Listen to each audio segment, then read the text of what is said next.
You get put on something called a performance improvement plan. This is something an employer initiates when an employee isn't meeting the expectations of their role.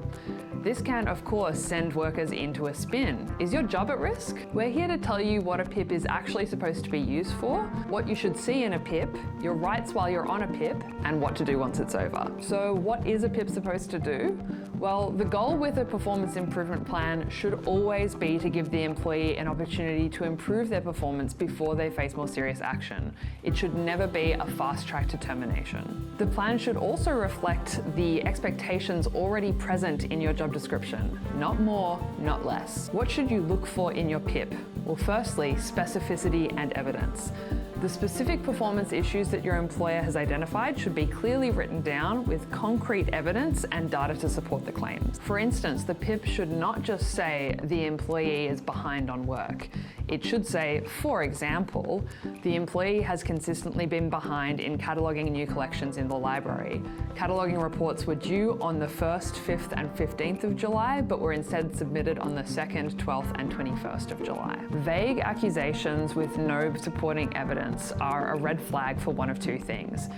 In some cases, you may be being targeted for reasons not related to your actual performance, but in most cases, this means that your manager is not organised or supportive enough to understand your work.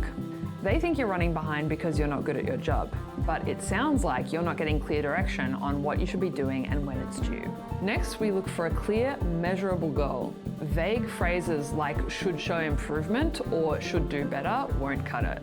Extending our earlier example, if an employee has been overdue on the last 3 cataloguing reports, then the goal could be something like at least 90% of all upcoming catalogues are to be submitted by the due date. Your PIP should also include resources and support. Your employer should provide a clear time frame, as well as things like training, mentorship, or on-the-job support. For example, if the issue is overdue work, the employer could schedule regular check-ins before the work is due, or provide mentoring on time and resource management. Importantly, these resources and supports available to you throughout the PIP should be documented in the PIP before it begins. And if these resources change throughout the PIP, that should be documented too. Your PIP should also have a clearly defined review process. The PIP should state when and how the employer will check in with you. Will meetings be weekly, monthly? If you need help and support during the process, where will you get it? And can the PIP be changed at any point during the process? What happens if the PIP doesn't work? The consequences of not meeting your PIP should also be clearly outlined to you at the start of the process. Will a new plan be put in place? Will you be demoted, or is your employment at risk?